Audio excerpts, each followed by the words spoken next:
I walked down that quiet street like I did every afternoon, the same path I'd taken for months now. It was peaceful, almost empty, and the kind of place where you could lose yourself in your thoughts. I loved that time. The late afternoon sun casting long shadows, the soft hum of distant cars, and the occasional bark of a stray dog that made the street feel alive in its own rough way. But that day, everything changed in a heartbeat. I had just passed the old bakery when I saw him. A young man, rough around the edges, with a leather jacket and a sneer that made my skin crawl. He looked like trouble before he even opened his mouth. I hadn't paid him much mind at first, just another kid trying to seem bigger than he was. Then, out of nowhere, he kicked the small stray dog that was following behind him. The poor thing hadn't done anything, just wandering, probably hungry, with eyes full of hope and trust. The kick was sudden and hard, meant to hurt. The dog let out a sharp yelp and scrambled away, limping badly, its tail tucked between its legs. I froze. I couldn't move or speak. My heart pounded as I stared at the young man's face. It was twisted with amusement. He laughed, like it was the funniest thing in the world to hurt a helpless animal for no reason at all. And then, out of the corner of my eye, I noticed someone else. Sitting on a nearby bench, wearing a cap pulled low and dark sunglasses, was a man watching everything unfold. He didn't move or react in any obvious way, but the way his eyes, hidden behind those glasses, fixed on the punk's cruel act, it was like he was seeing more than just the surface. That man was Johnny Depp. I couldn't believe it. Why was he here, in this quiet, almost forgotten street? And why was he watching this terrible thing happen, like it was part of some bigger story? I knew, somehow this wasn't the end. Not by a long shot. I remembered that dog before that awful moment. He wasn't just some stray wandering aimlessly. I'd seen him many times before, always gentle and full of hope.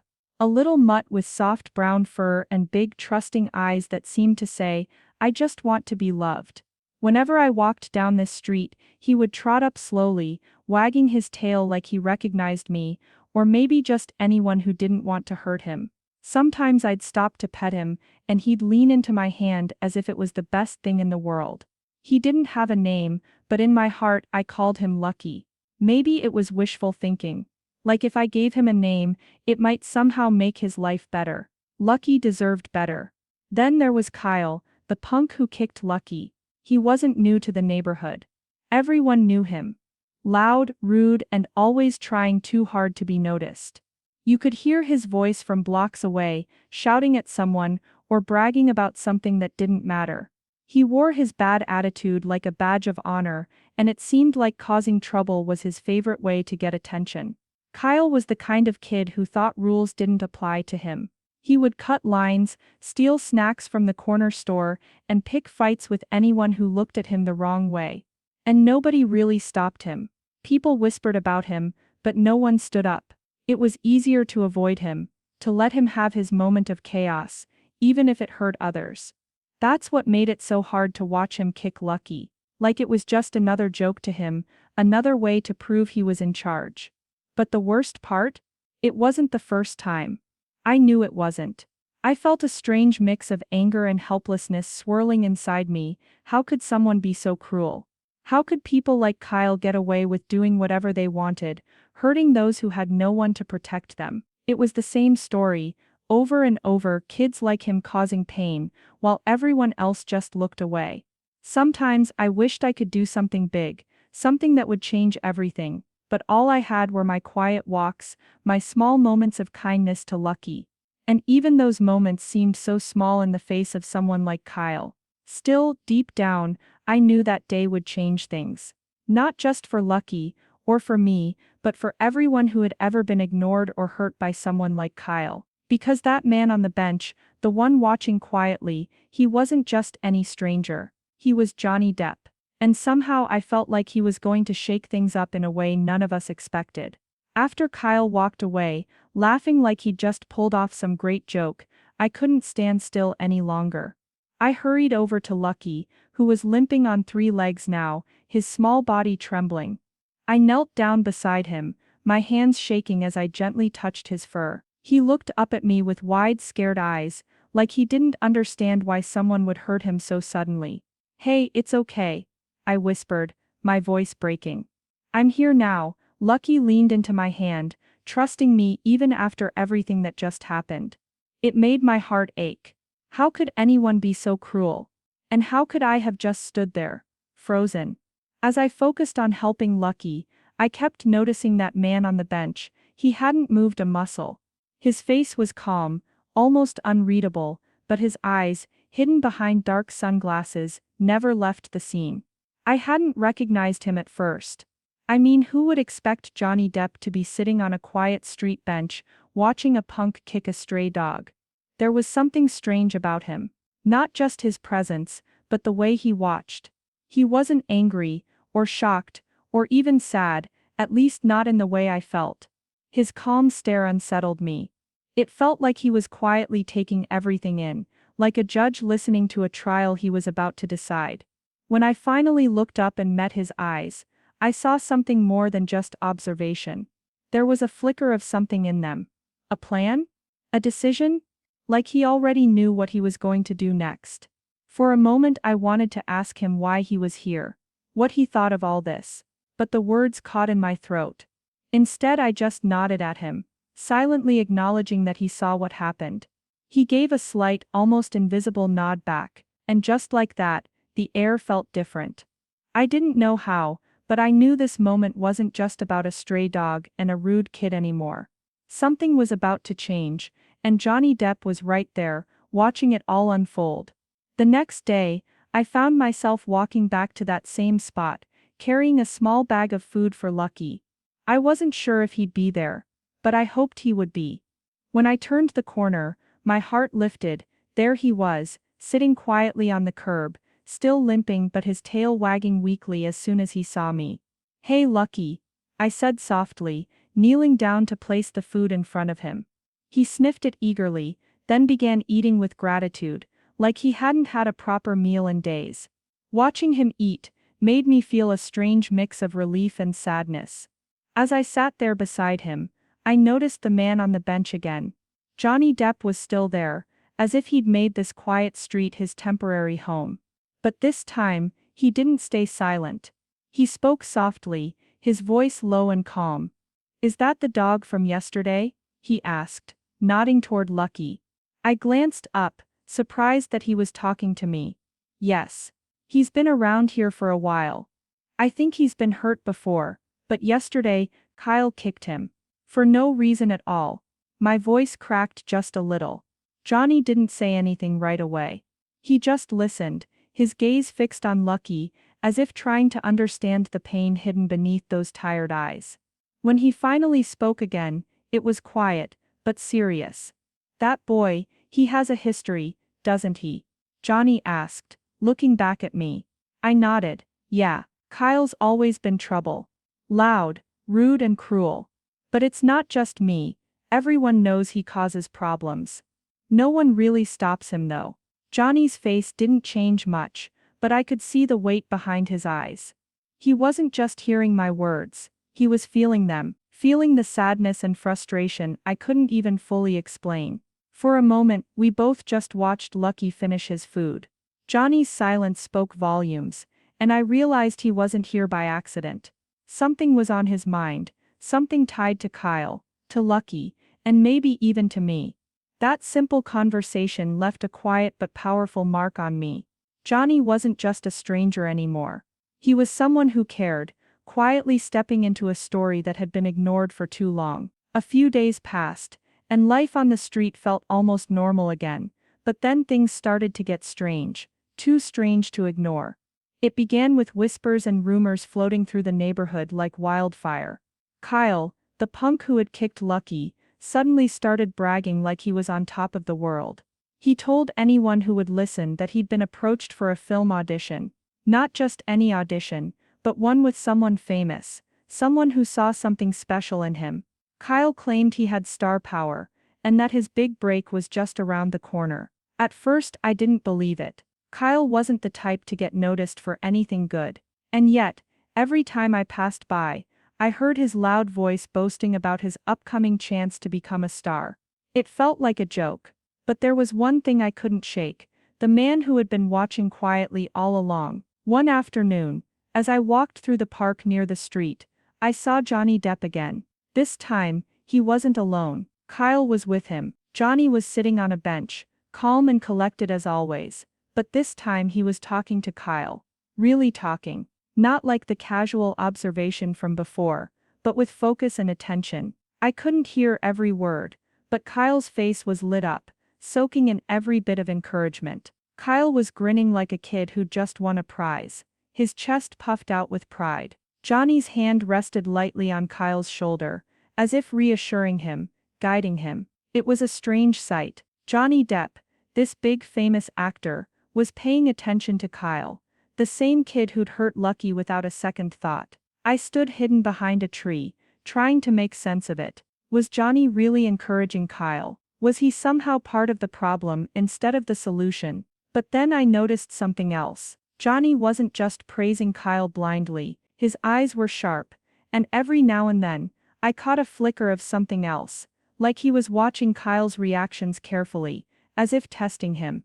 The neighborhood buzzed with excitement. People were talking about Kyle's big opportunity. Some even said Johnny was planning to give him a real role in a movie. Kyle was loving the attention and soaking it all in, bragging louder than ever. But deep inside, I felt uneasy. It was like watching a story unfold, where I only had pieces, and the full picture was still hidden. Johnny Depp was playing a game, and Kyle was the unwitting player. I didn't know what the game was yet, but I could sense it was going to change everything, especially for Kyle. After that day in the park, Kyle's attitude changed completely. He strutted around like he owned the whole neighborhood, chest out, head held high, acting more arrogant than I'd ever seen him before. It was like the attention from Johnny Depp had given him a new kind of confidence, one that made him believe he was already famous, even though nothing real had happened yet. Kyle didn't miss a chance to remind everyone about his big break. He bragged loudly in front of neighbors,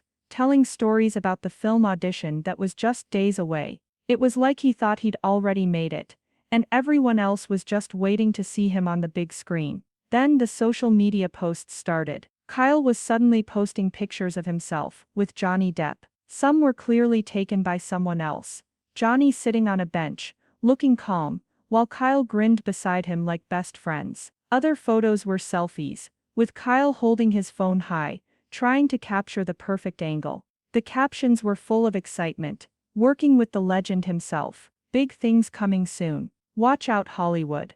The posts spread quickly. People in the neighborhood talked about it non-stop, sharing the pictures, and whispering about what it could mean. Some were skeptical, unsure if it was real or just another one of Kyle's exaggerated stories. Others were curious, waiting to see what would happen next. But I couldn't shake the feeling that something was off. Johnny Depp didn't seem like the kind of person who would encourage someone like Kyle, without a reason. He wasn't the type to hand out praise just for show. There was something deeper going on. Something behind that calm, quiet look in Johnny's eyes. I kept thinking back to the way Johnny had watched Kyle, the way he listened when I told him about the dog, about Kyle's troublemaking ways. It felt like Johnny was playing a part in something bigger, something that wasn't obvious at first glance. I watched from a distance as Kyle soaked up the attention, his ego growing faster than I'd ever seen. But beneath that bravado, I wondered if he realized he was part of a plan he couldn't understand yet. The whole neighborhood was caught in the middle of it, watching, guessing, waiting. But I felt like I was the only one seeing the cracks beneath the surface. And as I kept thinking about Johnny Depp, sitting silently on that bench, I knew the moment to act was coming. Whatever game Johnny was playing, Kyle was about to find out there was a price to pay for his cruelty. Then came the day of the so-called screen test. Johnny Depp had arranged it, at least that's what Kyle told everyone. The whole neighborhood was buzzing with curiosity. Kyle was glowing, walking taller than ever, telling everyone how he was about to show what he was really made of. But this time, I got an unexpected invitation. Johnny himself reached out, asking me to come and watch. I was confused but curious. I didn't know what to expect, but I felt like I had to be there. I owed it to Lucky, to the neighborhood, and maybe even to Kyle. The place was a small studio set up near the park. Professional cameras, a tiny crew, and lights made it look official. Kyle strutted in, soaking up the attention, grinning from ear to ear. He thought this was his big chance. But what Kyle didn't know was that this whole thing was a setup. Johnny Depp wasn't just giving Kyle a chance to shine. He was setting a trap. The session started like any other audition. Kyle was asked simple questions about his interests, his dreams, and his acting experience. At first he answered with confidence, bragging about being tough and fearless. But then the questions shifted. Johnny's voice stayed calm, almost gentle, as he asked Kyle to talk about his past. "Tell us about a time when you had to stand up for yourself," Johnny said softly. Kyle's smirk faltered for a moment. Then he started talking, not just about standing up, but about moments he was proud of, the times he'd caused trouble just for fun. And then, shockingly, he admitted to kicking the stray dog. "I didn't like that mutt hanging around," Kyle said, laughing nervously. "I just gave him a little kick to teach him a lesson." The cameras kept rolling. Johnny asked more questions about fights, about stealing, about times Kyle had been mean just to get attention. Kyle answered, not realizing how everything was being recorded, how every cruel word was captured on camera. The room was quiet, except for Kyle's voice, and the clicking of the camera. Watching from the side, I felt a strange mixture of relief and sadness. Relief that Kyle's true nature was being exposed, but sadness that it took this much to bring the truth to light. Johnny's plan was clear now. He wasn't just some bystander. He was using Kyle's own words, his own actions, to hold him accountable. When the session ended, Johnny looked at me and gave a small nod, like saying, "It's only the beginning." Kyle left the studio still grinning, unaware of what was coming next. A few days later, the video from the screen test appeared online. Johnny's team had edited it carefully, showing Kyle's own words and actions clearly. No hiding, no excuses. It spread fast, like wildfire. People all over the neighborhood, and beyond, watched in shock and anger. How could someone treat a helpless dog that way? And how could Kyle brag about it so casually? The video sparked a wave of outrage that caught even me off guard. Johnny Depp soon made a public statement. He explained that the audition wasn't about acting. It was about exposing cruelty and holding people accountable for their actions. He said that everyone deserves a chance to change, but only if they face the truth first. The message hit home for so many. Kyle's big moment of fame turned into a public downfall. The local authorities stepped in too. Reports surfaced about Kyle's past troublemaking, and this time, they couldn't ignore the evidence. Kyle was ordered to do community service, working with animal shelters and local groups to make amends for what he'd done. Watching this all unfold, I felt a mix of hope and caution. Maybe Kyle could change, but only if he truly understood the weight of his actions. The neighborhood seemed different now, more aware, more willing to speak up. And lucky, he began to heal, surrounded by people who cared. Johnny Depp's quiet presence had made all the difference. Sometimes, it takes someone unexpected to shake things up and remind us all that kindness matters. Looking back, I still can't believe how much changed in such a short time. What started as a cruel act by a kid named Kyle became something bigger, a story about cruelty, justice, and the chance for change. And right in the middle of it all was Johnny Depp, quietly watching, quietly waiting. I kept taking care of that stray dog every day, and finally I gave him a real name, Lucky. It felt right, because despite everything, he deserved a second chance. He's still limping a little, but his spirit is stronger than ever. Lucky's not just a dog anymore. He's a reminder that kindness can come from even the smallest moments. Johnny, after all the attention died down, he just disappeared as quietly as he came. No fanfare, no big announcements, just a simple statement and then silence. He never asked for credit or praise. It wasn't about that for him. Watching all of this, I realized something important. Heroes don't always wear capes or shout their names from the rooftops. Sometimes, they wear sunglasses and sit on benches quietly, watching and waiting for the right moment to step in. And when they do, they remind us that change is possible, even when it feels like no one's paying attention. If this story touched you, please like, comment, and subscribe. Share it with someone who needs to hear that even the smallest acts of kindness can change lives. Thanks for watching.